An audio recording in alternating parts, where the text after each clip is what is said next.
पिछली क्लास में हम सभी लोग बात किए थे आर्थिक समृद्धि और आर्थिक विकास पर। आज हम बात करेंगे कुछ नए शब्दों पर जिनका प्रयोग इकोनॉमिक्स में हर जगह होता है। जैसे हम बात करें पूंजी, कैपिटल। कैपिटल का अर्थ क्या है? आखिर पूंजी कहते किसे हैं?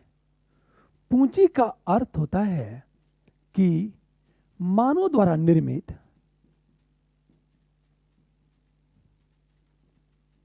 हर वह वस्तु जो उत्पादन में सहयोगी हो किंतु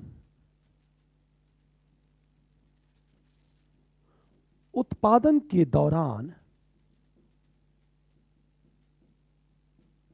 नष्ट न हो। कैपिटल कहते हैं उसे। मानव की बात करें हम लोग, मानव द्वारा निर्मित हर वस्तु जो उत्पादन में सहयोगी हो। इसका मतलब यह है कि मानव यदि किसी वस्तु का निर्माण करता है और वह उत्पादन में सहयोगी है किंतु उत्पादन के दौरान नष्ट नहीं होता है तो उसे कहते हैं पूंजी। जैसे मशीन, प्लांट एक पूंजी है। मशीन से किसी वस्तु का उत्पादन होता है किंतु उत्पादन के दौरान मशीन नष्ट नहीं होती। बेशक पूंजी में, कैपिटल में डिप्रिसिएशन होता है, ह्रास होता है, किंतु वह नष्ट नहीं होता। मैंने कहा भूमि एक कैपिटल है, लैंड, क्योंकि उत्पादन में सहयोगी होता है। दूसरी चीज बात करें हम लोग कि जो विदेशी मुद्रा है वह भी कैपिटल है।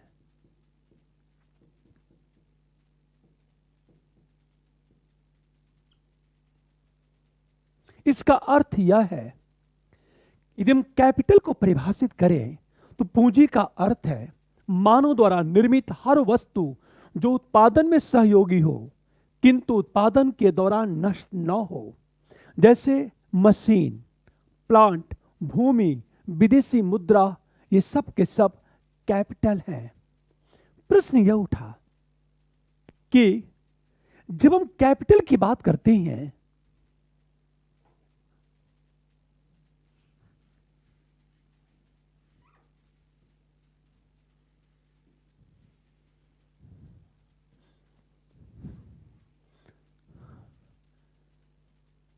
तो एक शब्द है पूंजी स्टॉक या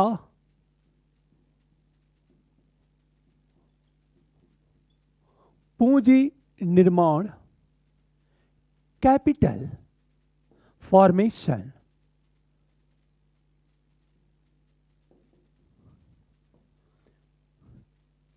पूंजी स्टॉक या पूंजी निर्माण का अर्थ क्या है? पूंजी निर्माण या पूंजी स्टॉक का अर्थ है पूंजी की मात्रा में वृद्धि।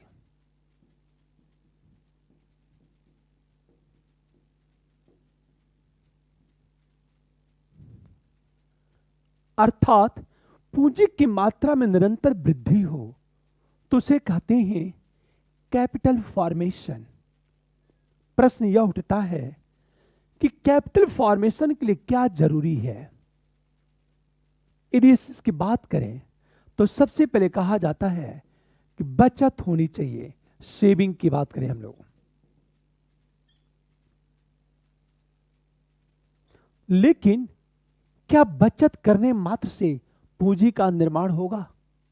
तो कहा गया नहीं, क्योंकि ये जो बचत है यह सीधे निवेश में कन्वर्ट होना चाहिए। इन्वेस्टमेंट की बात करें हम लोग, और जब निवेश होगा तो निवेश से पूंजी का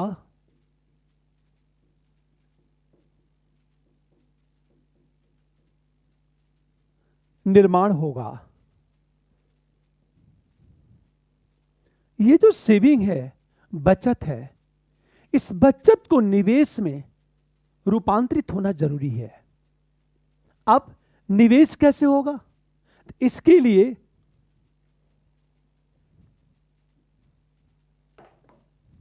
बचत का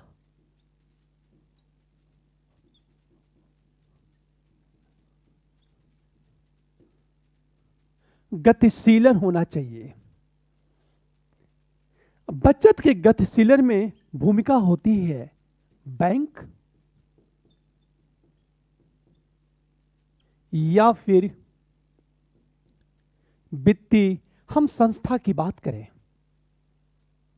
अब देखो, आप ये जो सेविंग है, सेविंग जितना ज्यादा होगा, बचत की मात्रा जितनी ज्यादा होगी, निवेश उतना ज्यादा होगा, और निवेश जितना ज्यादा होगा, पूंजी का निर्माण उतना ही ज्यादा होगा।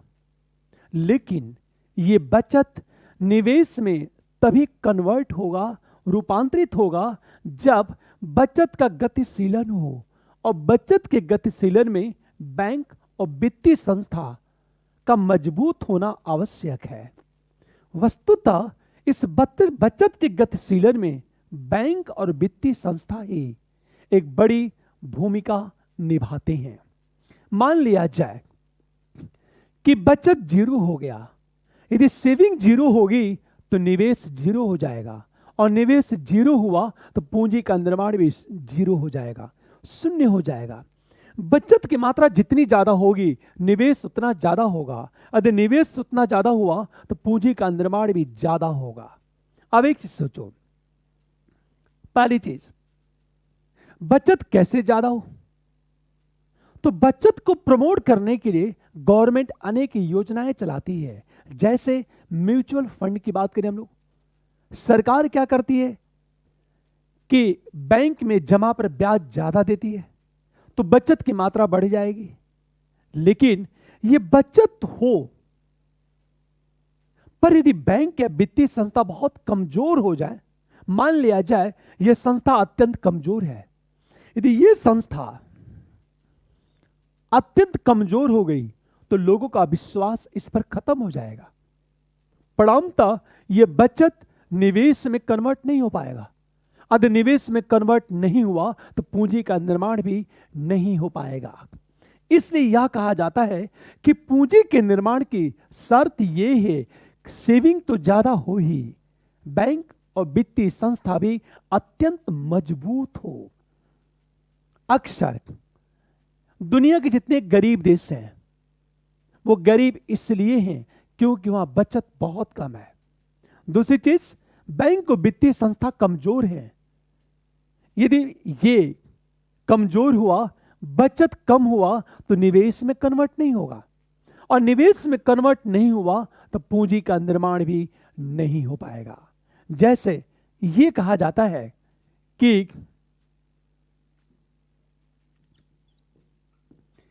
यदि मान लिया जाए कम बचत है, तो कम बचत तो कम निवेश, कम निवेश होगा तो कम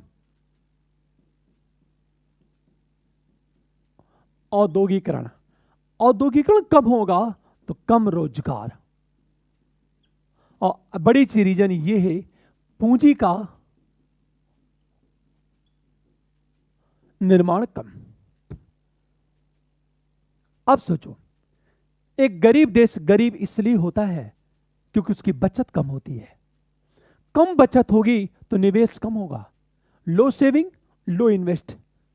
यदि इन्वेस्ट लो होगा तो लो इंडस्ट्रियलाइजेशन, कम औद्योगिकरण, परिणामतः लो एम्प्लॉयमेंट, लो कैपिटल फॉर्मेशन, अंततः वह देश गरीब का गरीब बना रहेगा।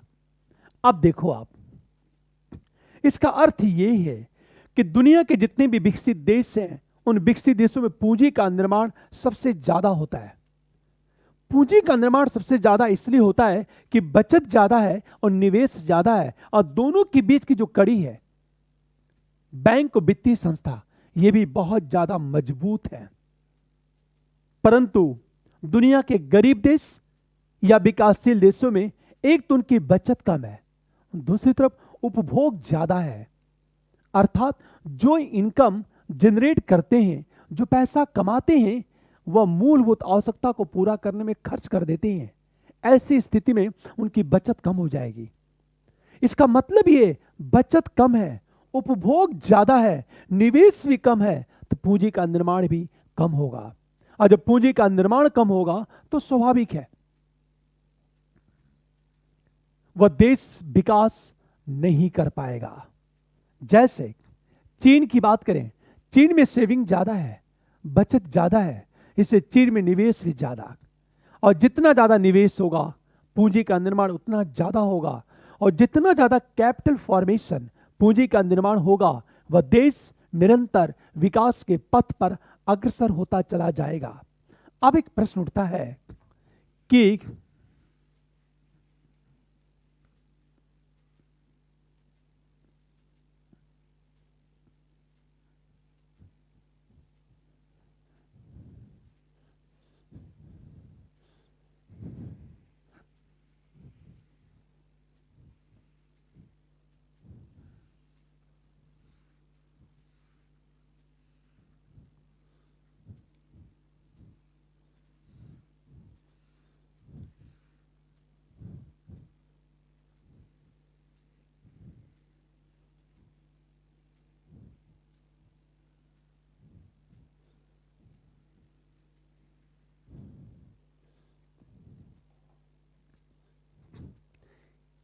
एक प्रश्न उठता है कि निवेश क्या है, विनियोग क्या है।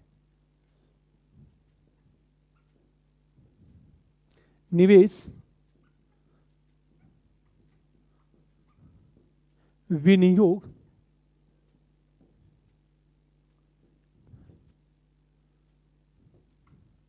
इन्वेस्टमेंट की बात करें हम लोग, निवेश का अर्थ होता है कि जिससे उत्पादन में वृद्धि हो तथा लाभ की प्राप्ति हो।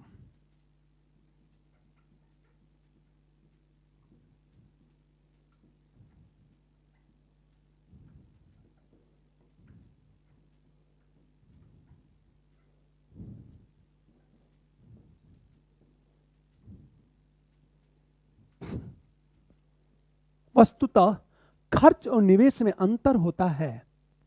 खर्च की बात करें, खर्च में उत्पादन नहीं होता तथा लाभ की प्राप्ति भी नहीं होती।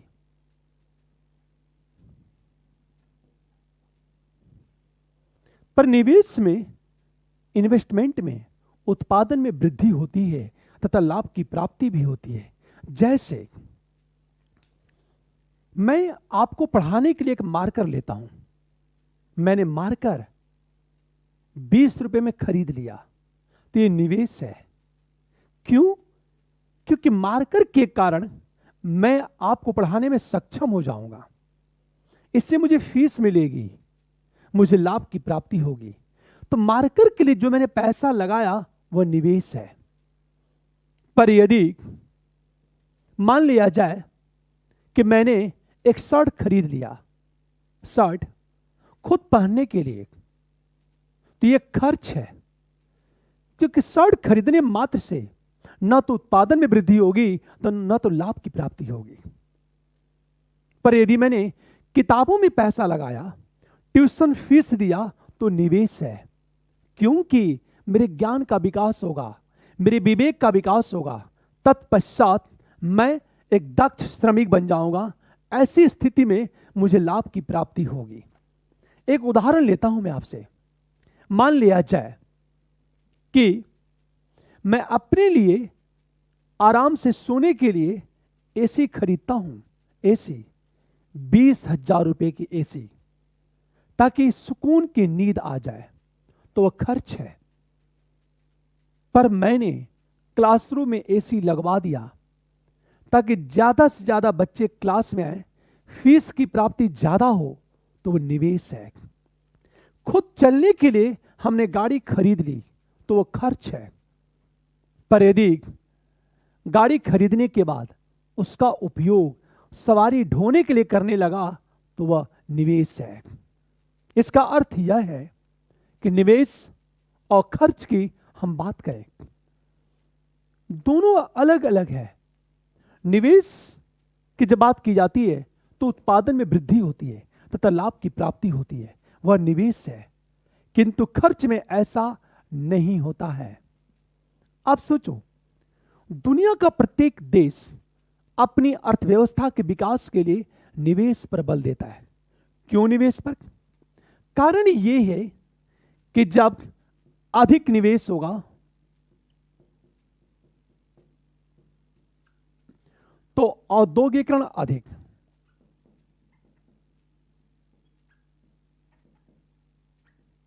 जब औद्योगिकरण अधिक होगा तो रोजगार का सृजन ज्यादा,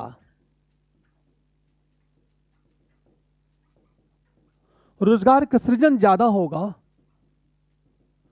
तो गरीबी में कमी आएगी, और जब गरीबी में कमी आएगी तो स्वाभाविक है वह देश निरंतर विकास करता चला जाएगा। इसलिए हर एक देश निवेश की वकालत करता है। यह अलग चीज है कि निवेश मॉडल को लेकर विवाद है, जिसकी चर्चा हम लोग आगे करेंगे।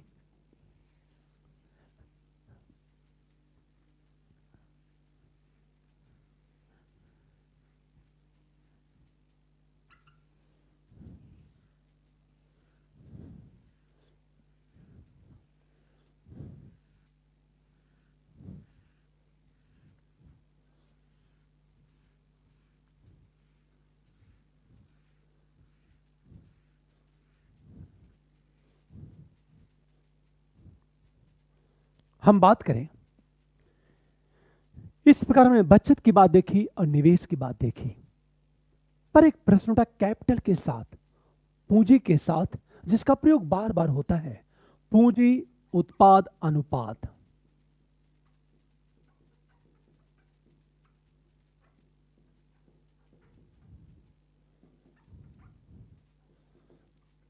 कैपिटल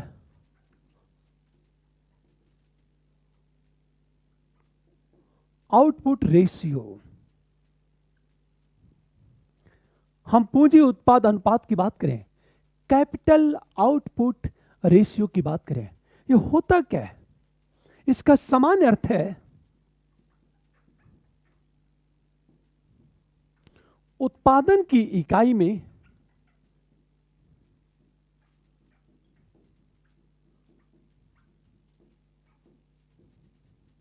लगने वाली पूंजी। अर्थात हम जब किसी वस्तु का उत्पादन करते हैं तो उसमें कितना पैसा लग रहा है, इसे ही कहते हैं कैपिटल आउटपुट रेशियो। जैसे ये मार्कर है, मार्कर एक इकाई है, इसके उत्पादन में कितना पैसा लगा, हम उसे कहते हैं कैपिटल आउटपुट रेशियो। मान लिया जाए एक मार्कर के उत्पादन में 10 रुपया लगता है, तो दोनों का जो अनुपात होता है उसे कहते हैं कैपिटल आउटपुट रेशियो। इसको इस तरह समझो, यह डस्टर है, इस डस्टर के उत्पादन में जितना पैसा लगा है उन दोनों का अनुपात ही कैपिटल आउटपुट रेशियो कहलाता है। इस पूंजी उत्पाद अनुपात की बात करें, इसके दो रूप हैं। एक तो औसत पूंजी उत्पाद अनुपात,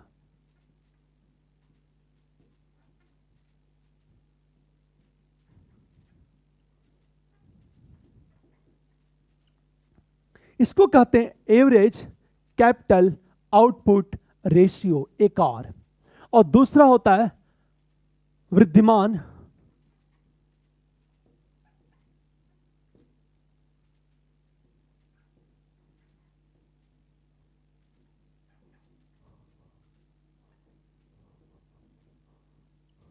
इसको कहते हैं इंक्रीमेंटल कैपिटल आउटपुट रेशियो। हम दो चीज बात करेंगे, पहले एवरेज कैपिटल आउटपुट रेशियो और दूसरा इंक्रीमेंटल कैपिटल आउटपुट रेशियो की बात करें। दोनों में बेसिक डिफरेंट क्या है, मूलभूत अंतर क्या है?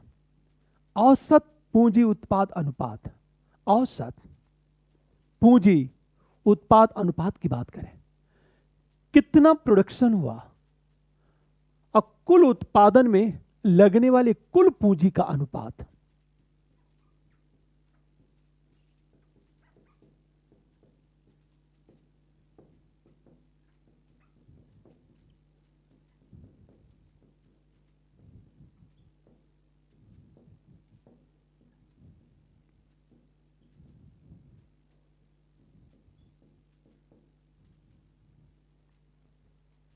जैसे मान लिया जाए कि यह मार्कर है, 100 मार्कर का उत्पादन हुआ और 100 मार्कर के उत्पादन में 1000 रुपया लग गया। तो 1000 बटा 100, 10 संबंधी 1, इसे ही कहते हैं average capital output ratio.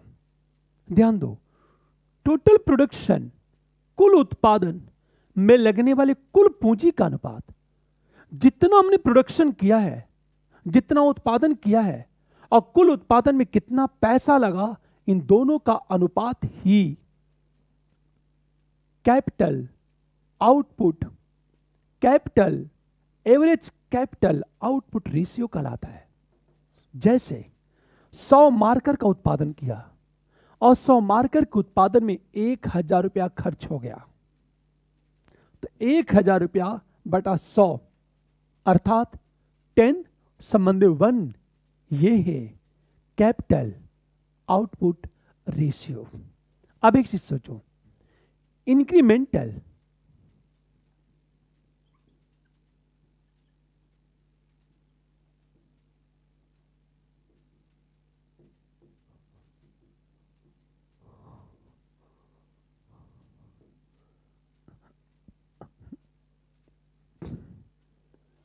Incremental capital output, हम रेशियो की बात करें, वृद्धिमान पूंजी उत्पाद अनुपात की हम बात करें, इसका मतलब यह है एक अतिरिक्त इकाई के उत्पादन में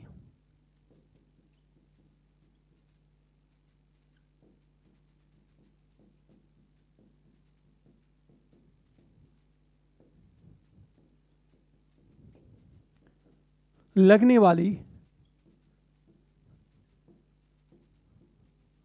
अतिरिक्त पूंजी का अनुपात एक अतिरिक्त इकाई के उत्पादन में लगने वाली अतिरिक्त पूंजी का जो अनुपात है, इसे कहते हैं इंक्रीमेंटल कैपिटल आउटपुट रेशियो। जैसे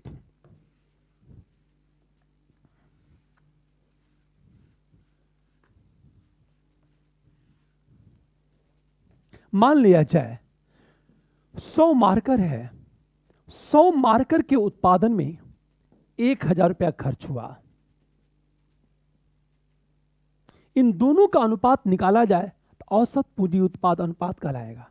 लेकिन एक अतिरिक्त इकाई, पता चला 101वां की बात करें, यदि मान लिया जाए कि 100 मार्कर के उत्पादन में 1000 रुपया खर्च हुआ, तो 101 मार्कर के उत्पादन में खर्च होगा, मान लिया जाए 1009 रुपया। मान लीजिए ये माना गया, तो एक जो अतिरिक्त इकाई है 100 के बाद जो एक इकाई, एक, इसका मतलब 101वां के उत्पादन में अतिरिक्त पूंजी कितनी लगी? 9 रुपए।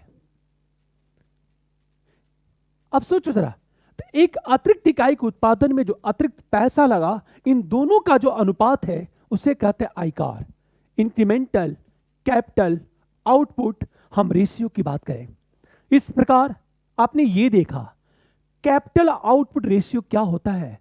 उसकी दो चीजें, औसत पूंजी उत्पाद अनुपात और वृद्धिमान पूंजी उत्पाद अनुपात, मतलब एवरेज कैपिटल आउटपुट रेशियो, और दूसरी चीजें इंक्रीमेंटल कैपिटल आउटपुट। हम रेशियो की बात करें। अब एक प्रश्न, पूंजी उत्पाद अनुपात कम होगा तो क्या होगा और ज्यादा होगा तो क्या होगा? अब एक चीज सोचो आप,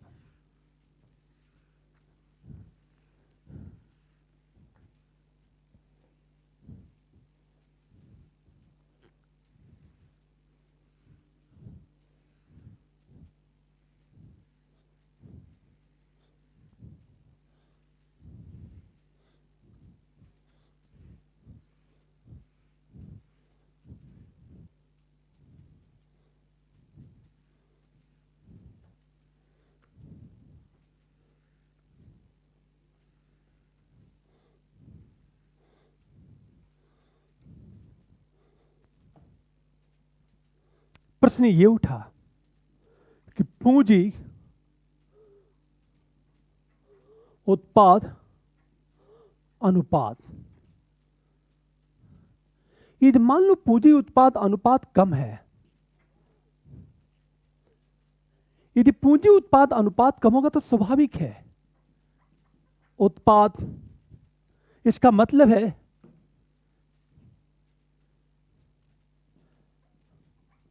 लागत कम, और लागत कम होगी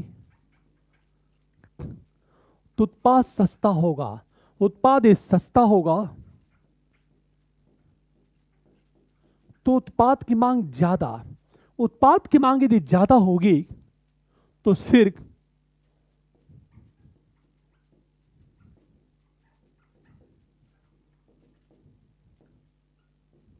मांग को पूरा करने के लिए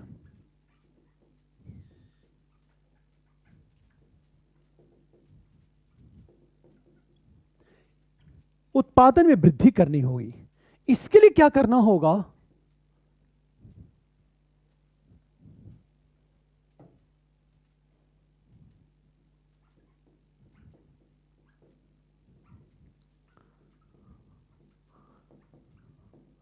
उद्योग का विस्तार करना होगा। इसके लिए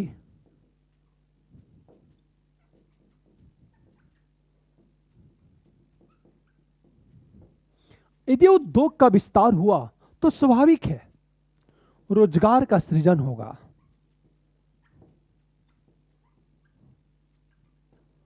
यदि रोजगार का सृजन होगा तो गरीबी में कमी आएगी। ध्यान दो इस बात को, यदि पूंजी उत्पाद अनुपात कम हुआ तो लागत कम होगी, लागत कम होगी तो उत्पाद सस्ता होगा, उत्पाद सस्ता होगा तो उत्पाद की मांग ज्यादा होगी, उत्पाद की मांग ज्यादा होगी तो मांग को पूरा करने के लिए उत्पादन में वृद्धि करनी होगी। इसके लिए क्या करना होगा, उद्योग का विस्तार करना होगा, इसके लिए निवेश करना होगा, और जब उद्योग का विस्तार होगा तो रोजगार का सृजन होगा, और रोजगार का सृजन होगा तो गरीबी में कमी आएगी। इसका मतलब यह है कि यदि पूंजी उत्पाद अनुपात कम हुआ तो सीधे गरीबी में कमी ला देगा। पर यदि मान लिया जाए पूंजी उत्पाद अनुपात ज्यादा है, मान लिया जाए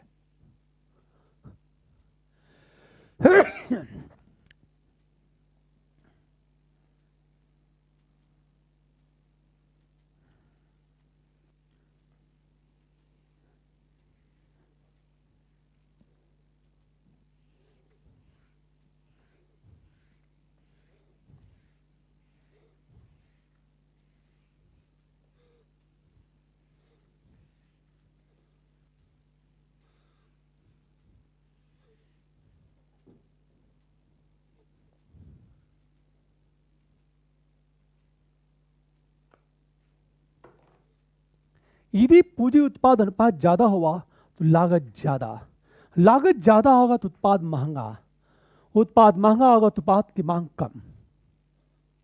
यदि उत्पाद की मांग कम हुई तो स्वाभाविक है उद्योग का विस्तार नहीं होगा, उत्पादन कम होगा। यदि उत्पादन कम होगा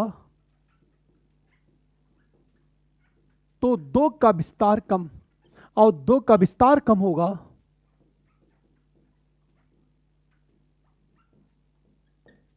और रोजगार का सृजन कम, और जब रोजगार का सृजन कम होगा तो स्वाभाविक है गरीबी में कमी नहीं आ पाएगी।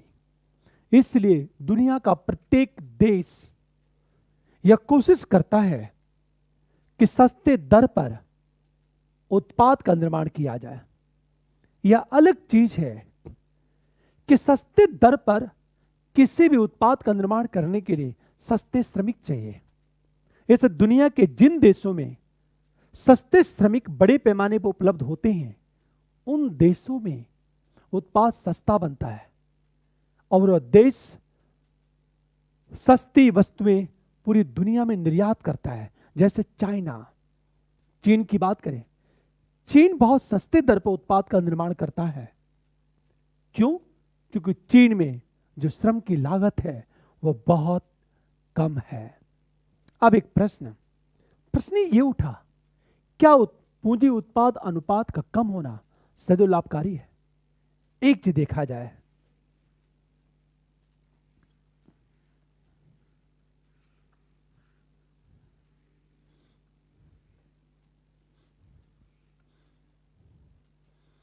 एक तरह देखा जाए, लघु उद्योग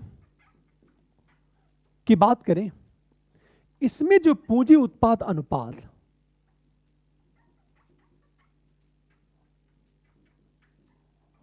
कम होता है, लेकिन आधारभूत संरचना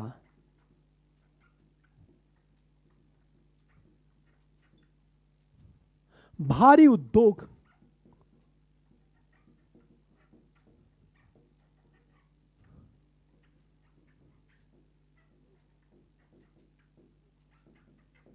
पूंजी उत्पाद अनुपात ज्यादा होता है। इसको ध्यान से समझो इस बात को। जितने भी छोटे छोटे उद्योग हैं वहां पूंजी उत्पाद अनुपात कम होता है, लेकिन भारी उद्योग और इंफ्रास्ट्रक्चर के विकास में पूंजी उत्पाद अनुपात ज्यादा होता है। मान लिया जाए कोई ऐसा देश है जहां हर क्षेत्र में पूंजी उत्पाद अनुपात कम है। इसका अर्थ यह है कि उस देश में आधारभूत संरचना का विकास नहीं हो पा रहा है, यह भारी उद्योग अर्थात स्टील उद्योग का विकास नहीं हो पा रहा है। और जब तक आधारभूत संरचना का विकास नहीं होगा, जब तक अच्छी सड़कें नहीं होगी, तब तक निवेश नहीं होगा। अक्सर देखा जाता है कि इंफ्रास्ट्रक्चर यदि डेवलप होता है तो दुनिया के निवेशक उस देश में पैसा लगाते हैं। जब पैसा लगेगा तो उद्योग लगेगा, उद्योग लगेगा तो लोगों को रोजगार मिलेगा, रोजगार मिलेगा तो उनकी आय बढ़ेगी, गरीबी में कमी आती है। इसलिए हर एक देश आधारभूत संरचना के विकास पर बल देता है, जिसकी चर्चा अभी हम लोग करेंगे।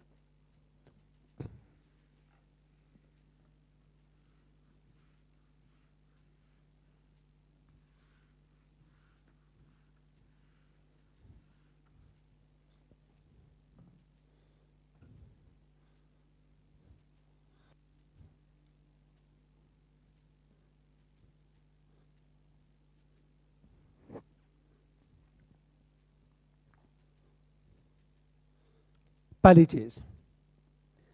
दूसरा जो शब्द है जिस पर चर्चा करेंगे हम लोग, बाजार, मार्केट।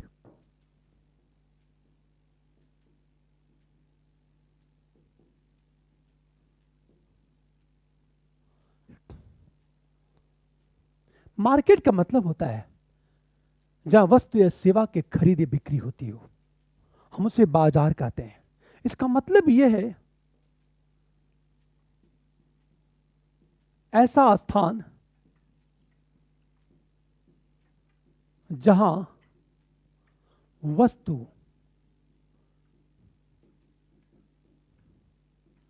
सेवा की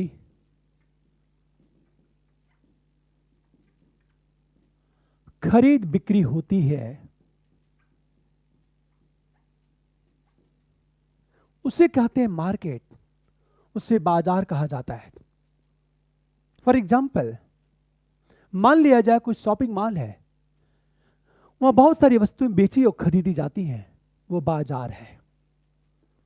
भारतीय अर्थव्यवस्था में बाजार के कई रूप होते हैं। सबसे पहले बात करें हम लोग वस्तु बाजार, commodity market.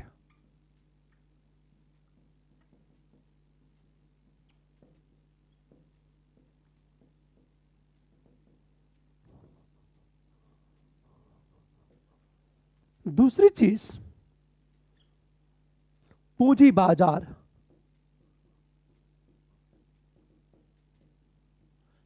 Capital market.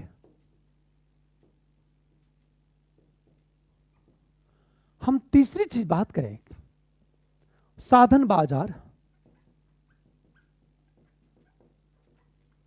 Factor market.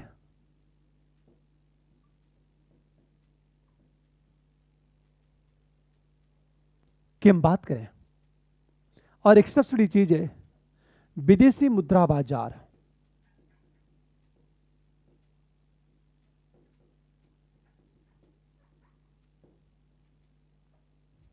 Foreign currency market.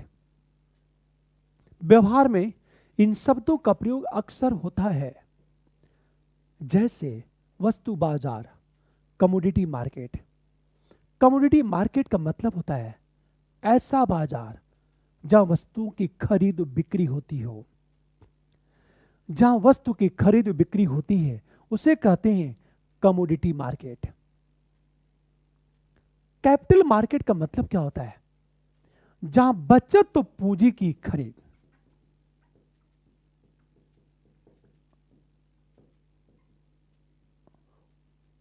Saving और कैपिटल की खरीद बिक्री होती है उसे कहते हैं कैपिटल मार्केट, पूंजी बाजार।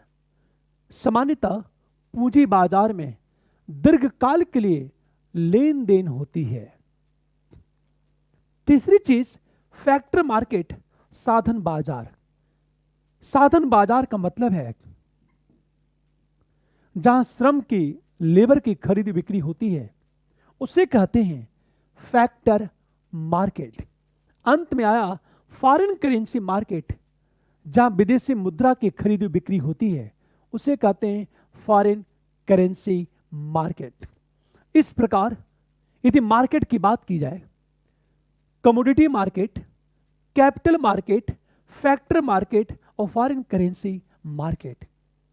जब हम बाजार की बात करते हैं तो बाजार में वस्तुएं बेची जाती हैं और सेवाओं की खरीद बिक्री होती है।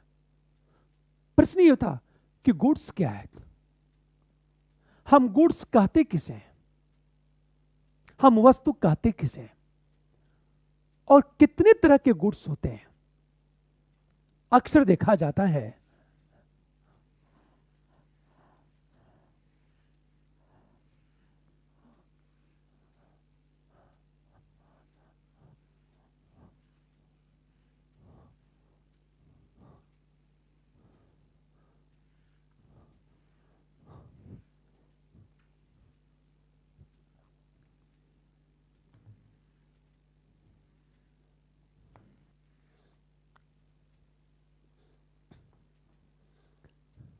गुड्स की बात करें,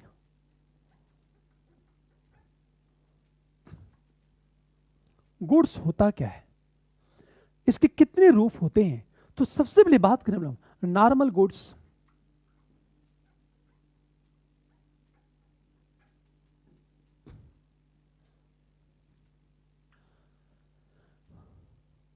नॉर्मल गुड्स का मतलब होता है जब कीमतों में गिरावट हो तो उसकी मांग बढ़ जाए।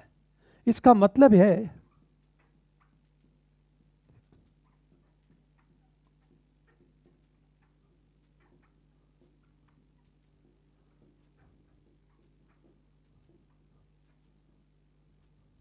मांग में वृद्धि।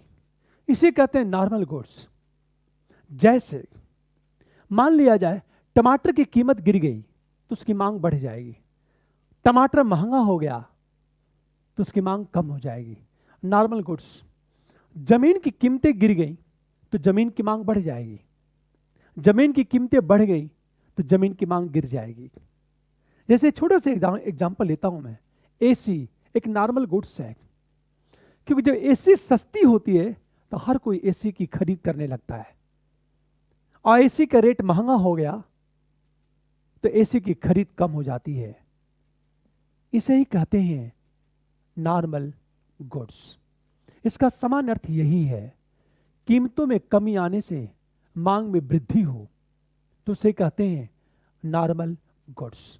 दूसरे गिफिन गुड्स।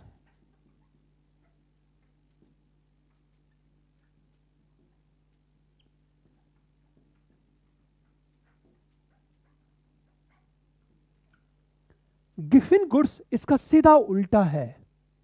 इसका मतलब है कीमतों में कमी आने से मांग कम हो जाती है और कीमतों में वृद्धि होने से मांग बढ़ जाती है।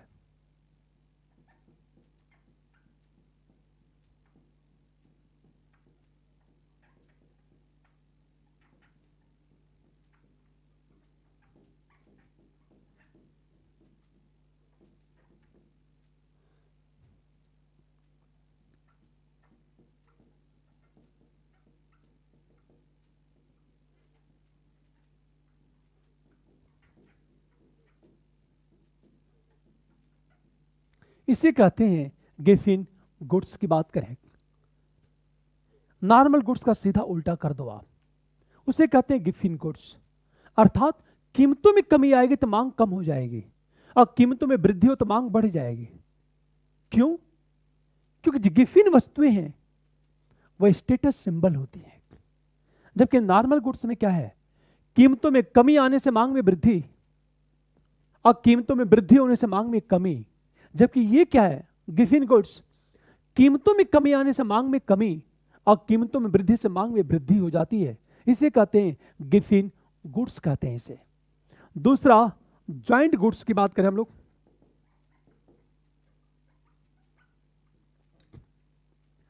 जॉइंट गुड्स होता क्या है? जॉइंट गुड्स का मतलब है एक वस्तु के मांग में वृद्धि से दूसरे के मांग में वृद्धि हो जाए।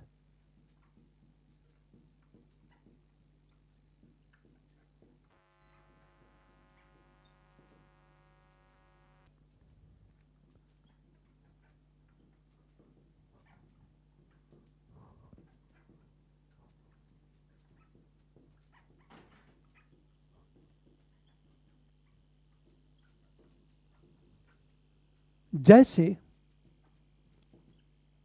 पेट्रोल, जॉइंट गुड्स की बात करें, एक वस्तु की मांग में वृद्धि से दूसरी वस्तु की मांग में वृद्धि हो जाए। जैसे मैंने कहा पेट्रोल, जब पेट्रोल की मांग बढ़ती है तो मोबिल ऑयल की भी मांग बढ़ जाती है। इसे कहते हैं जॉइंट गुड्स की बात करें। उसके साथ साथ व्हाइट गुड्स की बात करें हम लोग,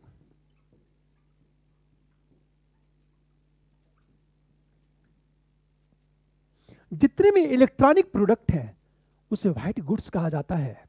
इलेक्ट्रॉनिक प्रोडक्ट,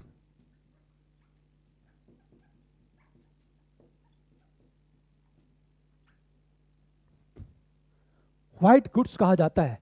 इस प्रकार में normal goods, given goods, joint goods और व्हाइट गुड्स की बात देखी आपने। लेकिन बजट में हम जब गुड्स की बात करते थे, तीन तरह के गुड्स की बात की जाती है, पब्लिक गुड्स, प्राइवेट गुड्स और मेरिट। हम गुड्स की बात करें,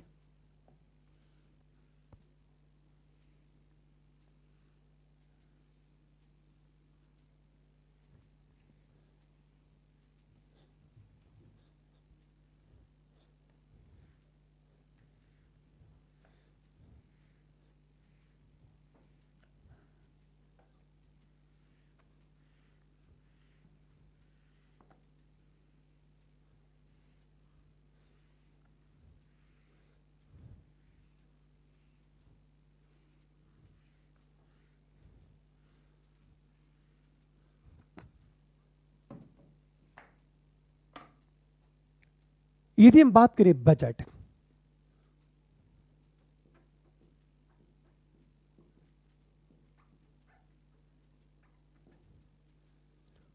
तो बजट में तीन तरह के गुड्स की बात की जाती है। पहला है पब्लिक गुड्स,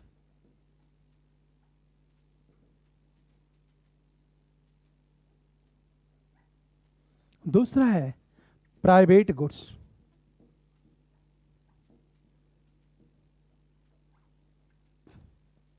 और तीसरा है मेरिट गुड्स।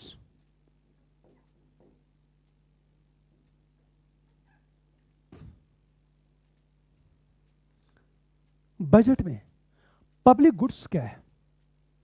ऐसा गुड्स जो सभी को उपलब्ध होता है बिना कुछ कीमत चुकाए। जैसे पुलिस सबको सुरक्षा देती है, यह पब्लिक गुड्स है। आप हॉस्पिटल में चले जाएंगे, गवर्नमेंट हॉस्पिटल में सभी को मुफ्त में जो सुविधाएं दी जाती हैं सरकार के द्वारा, वो पब्लिक गुड्स है। तो पब्लिक गुड्स का अर्थ होता है सार्वजनिक वस्तु।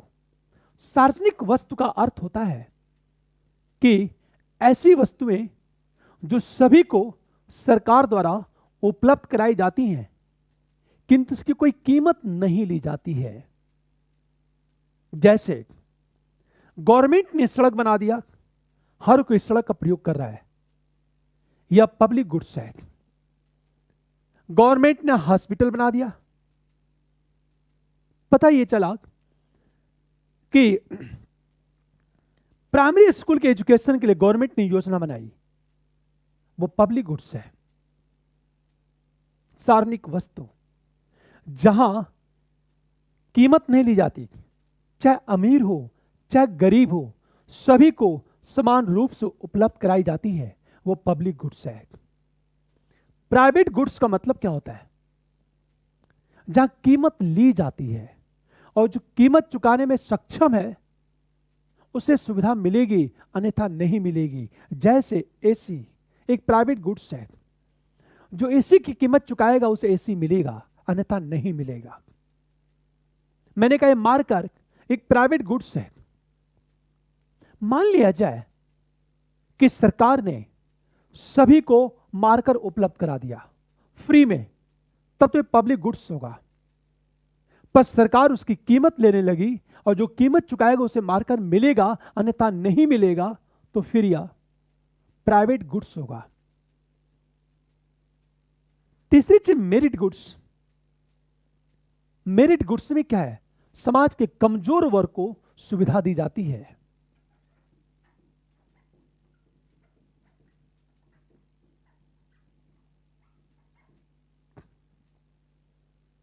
जो गरीब वर्ग है उसे सुविधाएं दी जाती हैं, गरीबों को सब्सिडी दी जाती है। जैसे जब हम अपर क्लास में जाते हैं या हम बात करें हायर एजुकेशन की ओर बढ़ते हैं, तो गरीबों को स्कॉलरशिप मिलती है।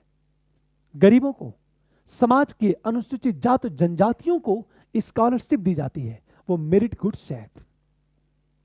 अक्सर देखा होगा चीजें, एपीएल और बीपीएल की बात करें हम लोग, बिलो पॉवर्टी लाइन को न्यूनतम रेट पर अनाज मिलता है, वो मेरिट गुड्स है। और एपीएल एबव पॉवर्टी लाइन, जो गरीबी की रेखा से ऊपर है, उन्हें आर्थिक लागत पर कोई वस्तु उपलब्ध कराई जाती है। इसका अर्थ यह है कि जो मेरिट गुड्स है समाज के कमजोर वर्ग या गरीब वर्ग को उपलब्ध कराई जाती है। अब बजट में 3 तरह के गुड्स होते हैं, पब्लिक गुड्स, प्राइवेट गुड्स और मेरिट। हम गुड्स की बात करें, लेकिन हम जब गुड्स की बात करते हैं तो फिर डिमांड के आधार पर भी गुड्स को 2 भागों में डिवाइड किया जाता है, इलास्टिक गुड्स और इन इलास्टिक गुड्स।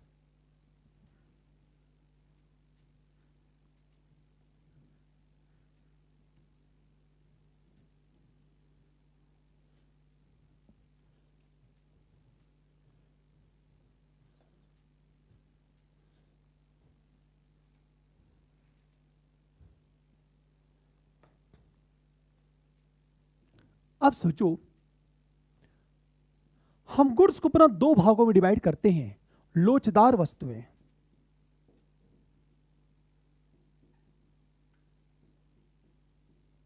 और बेलोचदार वस्तुएं।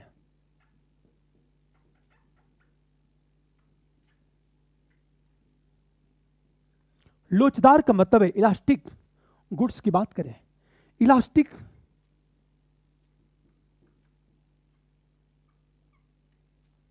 इसका मतलब क्या चीज है? इसका अर्थ है जब मांग में कमी आने से कीमतों में कमी आने से वस्तुओं की मांग बढ़ जाए।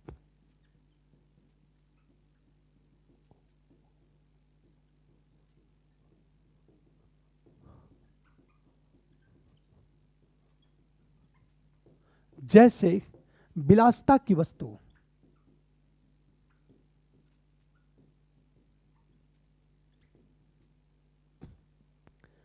जैसे मैंने कहा एसी, जब एसी की कीमत में गिरावट आती है तो एसी की मांग बढ़ जाती है, और जब एसी की कीमतों में वृद्धि होती है तो एसी की मांग कम हो जाती है। इसका अर्थ यह है जिन वस्तुओं की कीमतों में गिरावट आने से उसकी मांग बढ़ जाए, जैसे मैंने कहा जमीन की कीमत गिरने से उसकी मांग बढ़ जाए तो इलास्टिक, या जमीन की कीमत बढ़ने से उसकी मांग गिर जाए तो इलास्टिक। लोचदार वस्तुएं। इसका मतलब यही है, मकान, यदि मकान की कीमतें गिर जाए और गिरने के बाद उसकी मांग बढ़ जाए तो लोचदार, और मकान की कीमत बढ़ने से मांग गिर जाए तो लोचदार। इसका मतलब यह है कि जो लोचदार वस्तुएं होती हैं वो नॉर्मल गुड्स होते हैं। बेलोचदार वस्तु का मतलब क्या होता है? मांग में वृद्धि से, कीमत में वृद्धि से वस्तुओं की मांग पर बहुत कम प्रभाव पड़ेगा।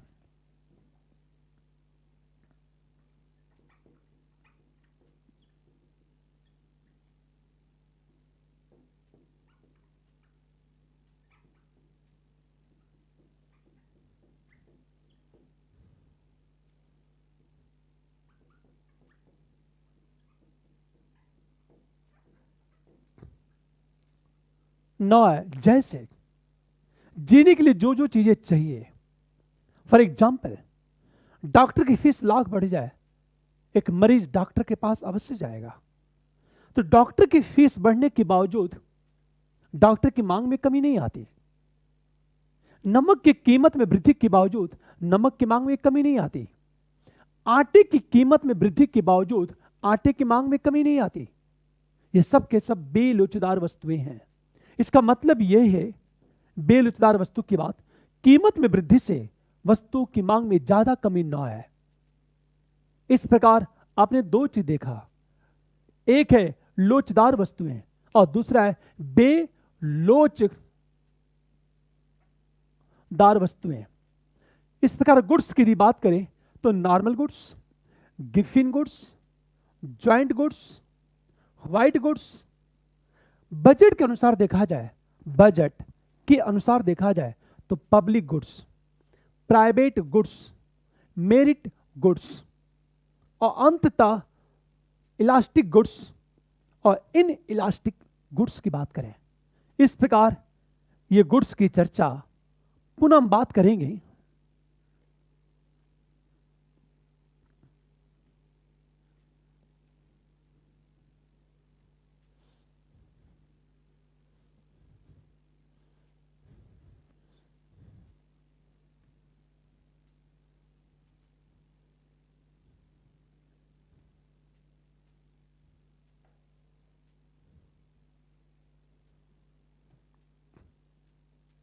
कुछ नए शब्दों की बात करेंगे हम लोग, जिसका प्रयोग आपकी इकोनॉमिक्स में बार बार होता है। जैसे हम समान अर्थ की बात करें, मनी, मुद्रा कहते किसे हैं? यद्यपि इस पर विधिवत चर्चा चल के हम लोग करेंगे बैंकिंग सिस्टम में, लेकिन हम देख लें मुद्रा की हम बात करें।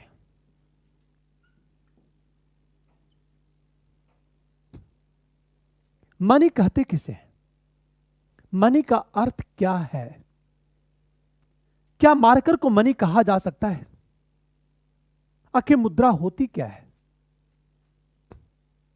यदि हम मुद्रा की बात करें तो सबसे पहले हम जब मुद्रा की बात करते हैं तो मुद्रा कहलाने के दो आधार होते हैं, दो तरह के फंक्शन होते हैं। एक तो है प्राइमरी फंक्शन,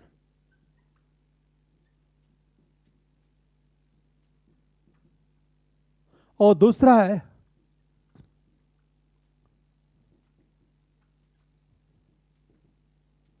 सेकेंडरी फंक्शन की बात करें हम लोग। प्राथमिक प्रकार्य,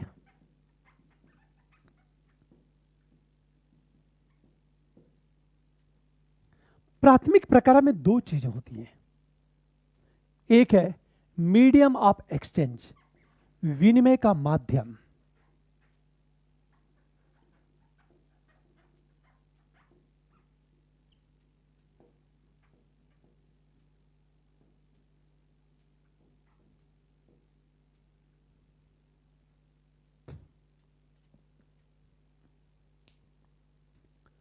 मनी की बात की जाए, प्राइमरी फंक्शन, प्राथमिक प्रकार की बात करें।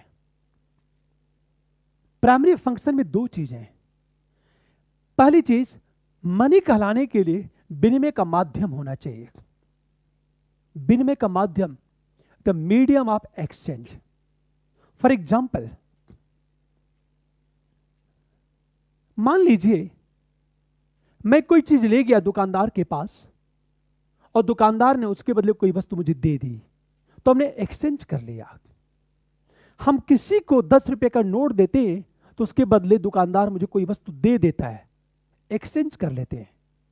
इसे ही कहते हैं विनिमय का माध्यम। पर एक प्रश्न उठा, क्या विनिमय का माध्यम होने मात्र से हम किसी भी वस्तु को मुद्रा कह सकते हैं? फॉर एग्जाम्पल, यह मार्कर है, हमने मार्कर से किसी वस्तु को एक्सचेंज कर लिया, तो क्या मार्कर मुद्रा कहलाएगी? यह प्रश्न उठ खड़ा हुआ। इसलिए यह कहा गया कि विनिमय का माध्यम होना ही पर्याप्त नहीं है, बल्कि सर्वग्राह्यता भी होनी चाहिए, यूनिवर्सल एक्सेप्टेबिलिटी। सभी लोग उसे एक्सेप्ट करें। जैसे कॉइन्स या करेंसी या भारतीय रुपये की बात करें, उसमें सर्वग्राह्यता है और विनिमय का माध्यम भी है।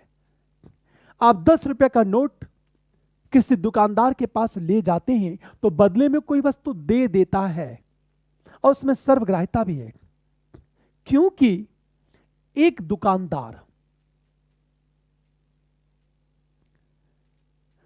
उस 10 रुपए के नोट को स्वीकार करता है और भारत का कोई भी व्यक्ति उसे स्वीकार करता है। तो प्रश्न ये उठा, सर्वग्राह्यता क्यों?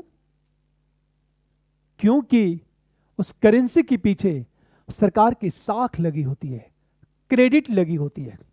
जैसे उस नोट पर लिखा रहता है कि मैं धारक को 10 रुपया देने का वादा करता हूं, उसके पीछे सरकार की लायबिलिटी, साख, संप्रभुता काम करती है, इसलिए उसकी सर्वग्राह्यता बनी रहती है। मान लिया जाए 10 रुपए का नोट आज चल रहा है, सरकार ने यह कहा दिया कि मैं इस नोट को एक्सेप्ट नहीं करूंगा। सरकार ने उस नोट के पीछे लगी अपनी साख, क्रेडिट को वापस खींच लिया, तो उसकी स्वीकारता समाप्त हो जाएगी। जैसे सल्तनत काल में बहुत सारे राजा मुद्राएं चलाते थे और मुद्राओं की स्वीकार्यता बनी थी। क्यों बनी थी? क्योंकि उन मुद्राओं के पीछे सरकार की साख लगी थी और लोग उन मुद्राओं को स्वीकार करते थे। इस प्रकार देखा जाए, मनी में हम प्राइमरी फंक्शन, हम सेकेंडरी फंक्शन की बात करें, प्राइमरी फंक्शन में दो चीजें होंगी। एक तो का विनिमय का माध्यम, द मीडियम ऑफ एक्सचेंज, और दूसरा होगा सर्वग्राह्यता, यूनिवर्सल एक्सेप्टेबिलिटी। आखिर सभी लोग उसे स्वीकार करें। ये दो चीजें होंगी विनिमय का।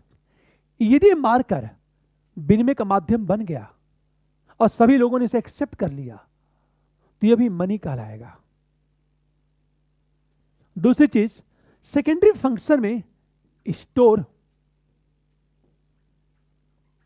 Of value, standard of value,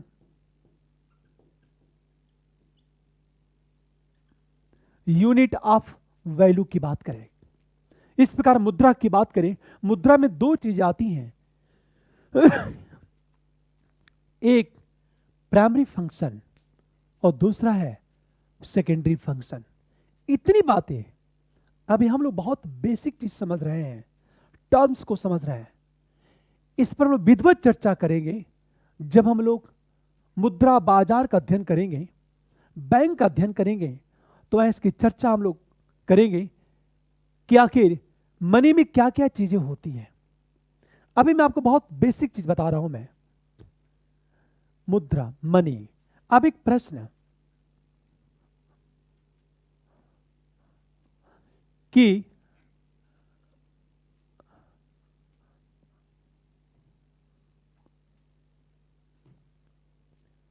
आखिर जब टाइप्स ऑफ मनी की बात करें हम लोग,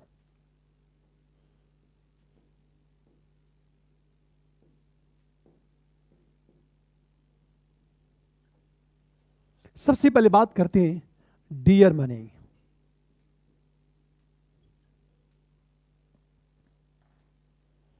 हम डियर मनी की बात करें, डियर मनी के दो आधार हैं।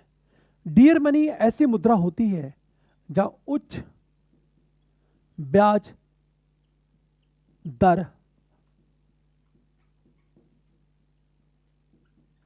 और कठोर शर्त पर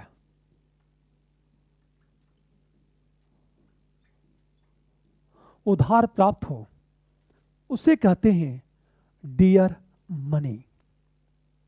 ध्यान देना, नाम में डियर है, कितना खतरनाक। उच्च ब्याज दर मतलब इंटरेस्ट रेट बहुत ज्यादा हो और शर्तें बहुत कठोर हो, तो उसे कहते हैं डियर मनी। इसका उल्टा है चीप मनी।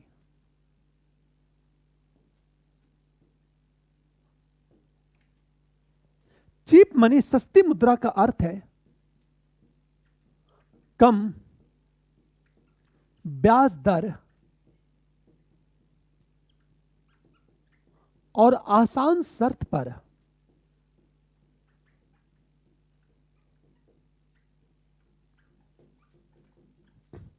उधार प्राप्त होना, उसे कहते हैं चीप मनी। डियर मनी में उच्च ब्याज दर बहुत ऊंचा होता है और शर्तें कठोर होती हैं, उधार प्राप्त होता है। और चीप मनी में ब्याज दर कम होता है, शर्तें बहुत आसान होती हैं। कम ब्याज दर और जब आसान शर्त पर उधार प्राप्त हो तो उसे कहते हैं चीप मनी। एक छोटा सा एग्जांपल लेता हूं मैं। मान लीजिए एक बैंक है पीएनबी। पीएनबी ने यह कहा हम 15% ब्याज दर पर उधार देंगे और शर्तें कठोर कर दी। इसका मतलब डियर मनी। और पीएनबी ने ब्याज दर कम करके 7% कर दिया और शर्तें आसान कर दी, तो इसका मतलब है चीप मनी। इसका मतलब एक ही बैंक यदि ब्याज दर बढ़ा देता है और शर्त कठोर कर देता है तो डियर मनी। यदि वही बैंक ब्याज दर कम कर देता है और शर्तें आसान कर देता है तो उसे कहते हैं चीप मनी। प्रश्न ये उठा, एक चीज सोचो जरा। मान लिया जाए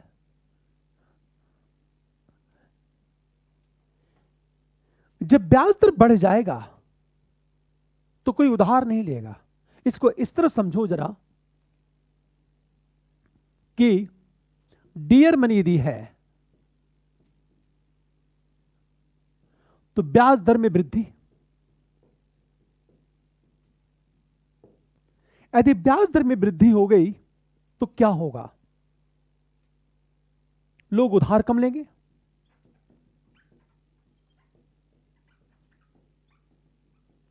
जब लोग कम उधार लेंगे तो निवेश कम,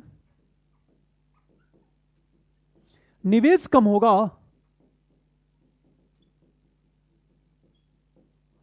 औद्योगिकरण कम, औद्योगिकरण कम होगा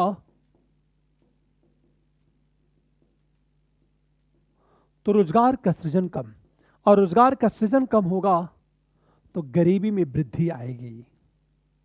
वृद्धि, इसको इस तरह समझा जाए, डियर मनी, डियर मनी की बात करेंगे तो ब्याज दर बढ़ जाएगा। ब्याज दर बढ़ेगा तो कोई भी पूंजीपति बैंक से उधार नहीं लेगा। जब उधार नहीं लेगा तो निवेश कम, और जब निवेश कम होगा तो औद्योगिकरण कम, जब औद्योगिकरण कम होगा तो रोजगार का सृजन कम। और सबसे बड़ी चीज तो यह है पूंजी का निर्माण कम हो गया, पूंजी का निर्माण कम हो जाएगा। डियर मनी, इसका अर्थ यह है कि जब बैंक डियर मनी का सहारा लेता है तो ब्याज दर में वृद्धि हो जाती है, और जब ब्याज दर में वृद्धि होगी तो फिर निवेश गिर जाएगा, और जब निवेश गिरेगा तो औद्योगिकरण कम होगा, उद्योग कम लगने से रोजगार का सृजन कम होगा, गरीबी में वृद्धि हो जाएगी।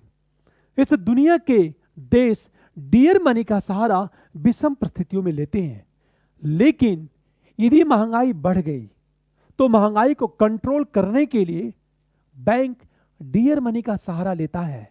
जैसे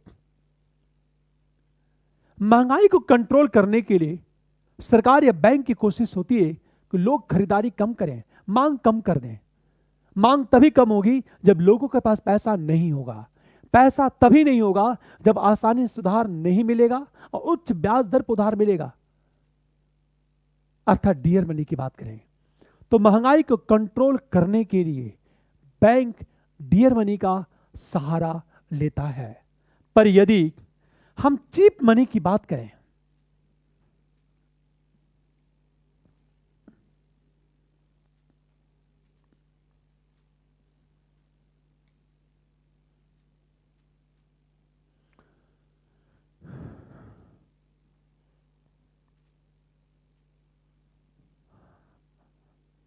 अब इस मैप में देखो, चीप मनी सस्ती मुद्रा, कम ब्याज दर, आसान शर्तों पे उधार प्राप्त होना ही चीप मनी है। यदि चीप मनी की बात की जाए तो निवेश ज्यादा, क्योंकि लोगों को आसानी से उधार मिलेगा। जब आसानी से उधार मिलेगा तो क्या होगा? औद्योगिकरण ज्यादा होगा, क्योंकि निवेश ज्यादा होगा। रोजगार का सृजन ज्यादा, पूंजी का निर्माण भी ज्यादा।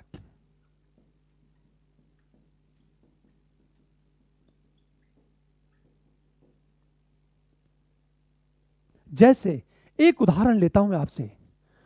भारत में महंगाई बढ़ गई थी बहुत ज्यादा। अब महंगाई को कंट्रोल करने के लिए बैंक ने, आरबीआई ने ब्याज दर में वृद्धि कर दी। और बैंक ने क्या किया? डियर मनी की बात करने लगे। रतन टाटा, टाटा कंपनी बाजार से कितने हजार करोड़ रुपए उधार लेकर निवेश करने वाली थी। रतन टाटा कंपनी ने निवेश रोक दिया। अब सोचो, यदि टाटा कंपनी 30 से 40 हजार करोड़ रुपया बाजार से लेकर के निवेश करती तो कम से कम लाखों लोगों को रोजगार मिलता। इतने लोग गरीबी की रेखा से बाहर हो जाते, इनकी गरीबी समाप्त हो जाती। लेकिन महंगाई को कंट्रोल करने के लिए जब डियर मनी का सहारा लिया गया तो डियर मनी में ब्याज दर बढ़ जाता है, और जब ब्याज दर बढ़ जाता तो स्वाभाविक है कोई भी व्यक्ति उधार नहीं लेता। जब उधार नहीं लेगा तो निवेश नहीं करेगा, निवेश नहीं करेगा तो उद्योग नहीं लगेंगे, उद्योग नहीं लगेगा तो लोगों को रोजगार नहीं मिलेगा, रोजगार नहीं मिलेगा तो गरीबी में कमी नहीं आ पाएगी। इसलिए हर देश अर्थव्यवस्था के विकास को प्रोत्साहित करने के लिए चीप मनी का सहारा लेता है। ये चीप, हम मनी की बात करें, चीप मनी का वह सहारा लेता है। अब चीप मनी में क्या होता है? मान लीजिए अर्थव्यवस्था में मंदी आ गई। मंदी का मतलब मांग का कम हो जाना। और जब अर्थव्यवस्था में मांग कम हो जाएगी, जैसे छोटा सा एग्जांपल लो आपसे, मान लेता हूं अर्थव्यवस्था में मंदी आ गई, तो मंदी का मतलब मांग में कमी। और जब मांग में कमी आएगी तो उत्पादन कम करना होगा। जब उत्पादन कम करने के लिए क्या करना होगा? कंपनी बंद करनी होगी। और जब कंपनी बंद करेंगे तो बेरोजगारी क्या हो जाएगी?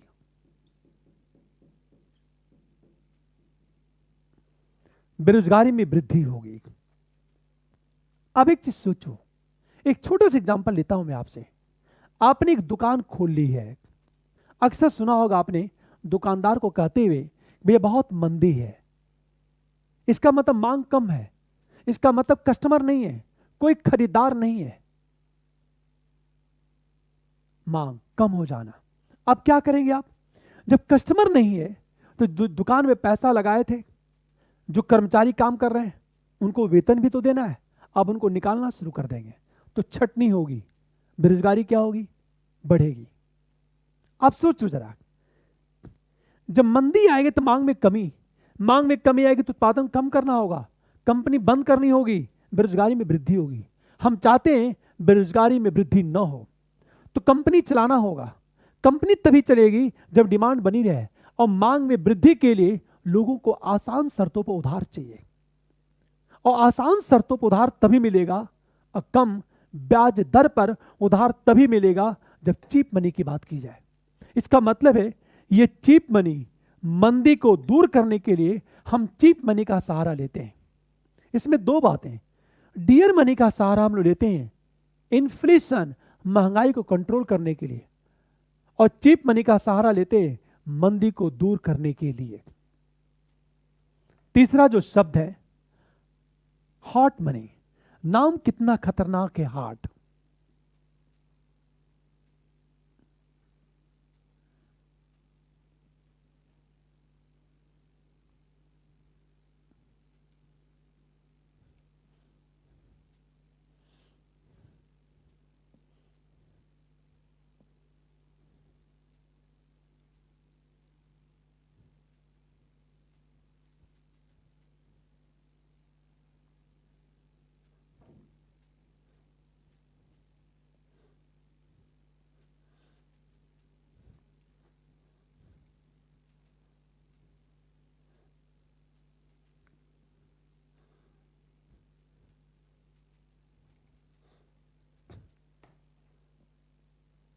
हॉट मनी की बात करें,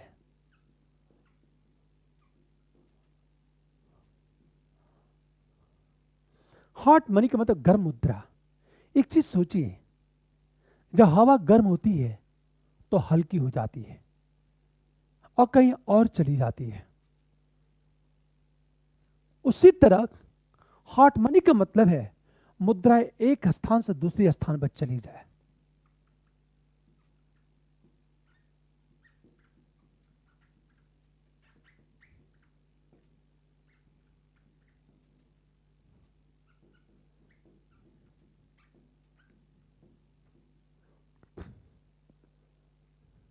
प्रश्न ये उठा, जैसे मैंने कहा मुद्रा यहां है, मान लिया मुद्रा इंडिया में है और चाइना, मुद्रा इंडिया से चाइना चली जाए, इसे कहते हैं हॉट मनी।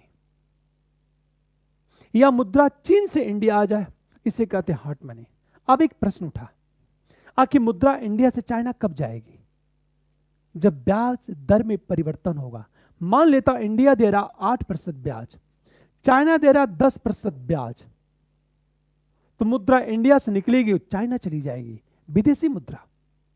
क्यों? क्योंकि निवेशकों को क्यों लाभ चाहिए, और लाभ वहां ज्यादा मिलेगा जहां ब्याज दर सबसे ज्यादा है।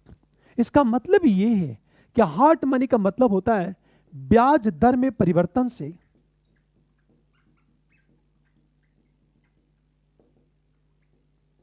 मुद्रा का एक स्थान से दूसरे स्थान पर चले जाना। जैसे मैंने कहा मुद्रा इंडिया से चाइना चली जाए, चाइना से अमेरिका चली जाए ब्याज दर में। फॉर एग्जांपल, इंडिया में ब्याज दर 8%, यहां डॉलर जमा है अमेरिकी मुद्रा, चाइना ने क्या किया, डॉलर पर ब्याज दर बढ़ा के 10% कर दिया, तो स्वाभाविक है यह मुद्रा सीधे चाइना चला जाएगा। पाकिस्तान ने क्या किया, ब्याज दर बढ़ा के 12% कर दिया, तो मुद्रा सीधे पाकिस्तान चला जाएगा। इसका मतलब यह है ब्याज दर में परिवर्तन से मुद्रा एक स्थान से दूसरे स्थान पर चली जाए, उसे कहते हैं हॉट मनी। एक छोटा सा एग्जांपल लेता हूं मैं। मान लिया जाए पीएनबी है और एसबीआई है, आपने पैसा पीएनबी में जमा किया है, और जब पीएनबी में आपने पैसा जमा किया तो ब्याज दर चल रहा था 10%। एसबीआई ने यह कह दिया हम जमा पर ब्याज देंगे 15%, तो आप क्या करेंगे, पीएनबी से पैसा निकालेंगे और एसबीआई में जमा कर देंगे। अब सोचो, ये पीएनबी से पैसा निकलेगा, एसबीआई में चला जाएगा, हॉट मनी। इसका मतलब यह है, या इसका अर्थ यह है कि जब ब्याज दर में परिवर्तन के कारण मुद्रा एक स्थान से दूसरे स्थान पर चली जाए तो उसे कहते हैं हॉट मनी। एक छोटा सा एग्जांपल लेता हूं मैं आपसे इंडिया का। भारत में परमाणु परीक्षण हुआ। दुनिया के अधिकांश विकसित देशों ने भारत पर प्रतिबंध लगा दिया। स्वाभाविक है, जब प्रतिबंध लग जाएगा तो भारत के पास विदेशी मुद्रा की कमी आ जाएगी।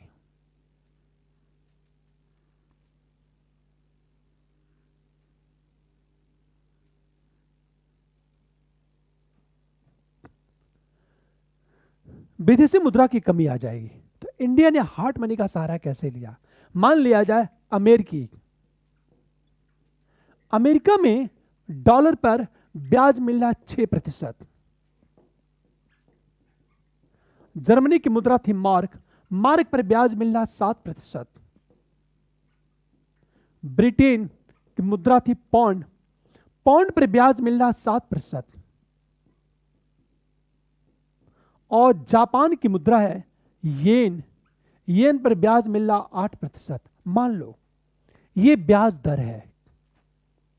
देखो आप, अमेरिका में डॉलर पे ब्याज मिल रहा 6%, जर्मनी में मार्क पर ब्याज मिल रहा था 7%, ब्रिटेन में पौंड पर ब्याज दर था 7%, और जापान में येन पर ब्याज दर था 8%। भारत पर दुनिया के अधिकांश देशों ने प्रतिबंध लगा दिया। भारत को विदेशी मुद्रा चाहिए क्योंकि भारत को व्यापार करना है। अब भारत ने क्या किया? डॉलर पे ब्याज दर बढ़ा दिया। कहा उसने कि हम आपको 7% देंगे या 8% देंगे। इसने कहा हम आपको 8% देंगे, इसने कहा हम 8.5% देंगे, कहा हमने 9% देंगे। ब्याज दर में जो वृद्धि हुई, अमेरिका से डॉलर निकला, इंडिया आ गया।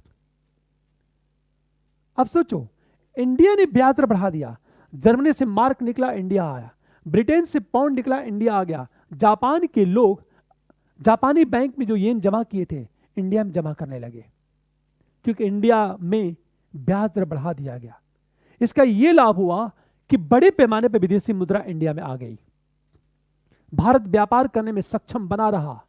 अंततः जो आर्थिक प्रतिबंध लागू हुए थे उसका प्रभाव लगभग कम हो गया, बहुत कम हो गया। हॉट मनी, इसका मतलब यह है कि भारत हॉट मनी का सहारा लेकर काफी हद तक अपनी अर्थव्यवस्था को बचाने में सफल रहा। यह अलग चीज है कि बाद में भुगतान ज्यादा करना पड़ा, लेकिन उस समय अपने आप को बचाना सबसे ज्यादा जरूरी था। भारत ने ऐसा ही किया। Hot money.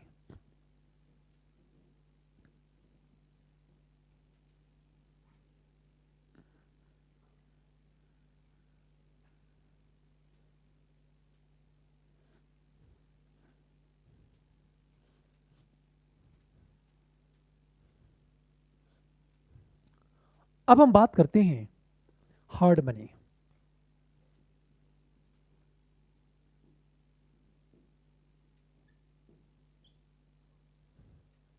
हार्ड मनी का मतलब है ऐसी मुद्रा जो कठिनाई से प्राप्त हो।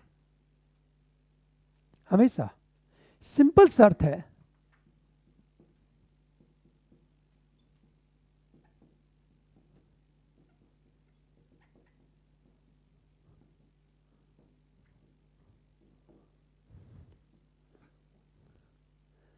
विनिमय दर में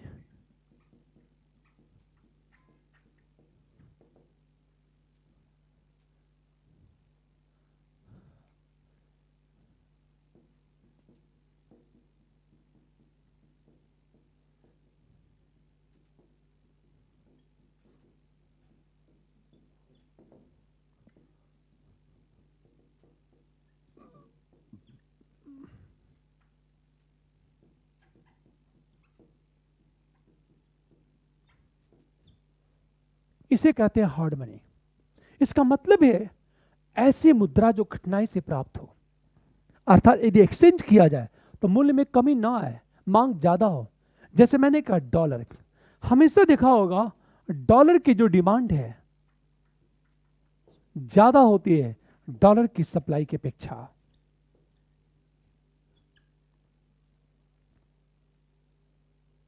की हम बात करें, डिमांड ग्रेटर देन डॉलर की सप्लाई, ये हार्ड मनी। इस प्रकार आपने ये देखा कि मुद्रा क्या है, कितने तरह की मुद्राएं होती हैं, dear money, cheap money, hot money और हार्ड मनी।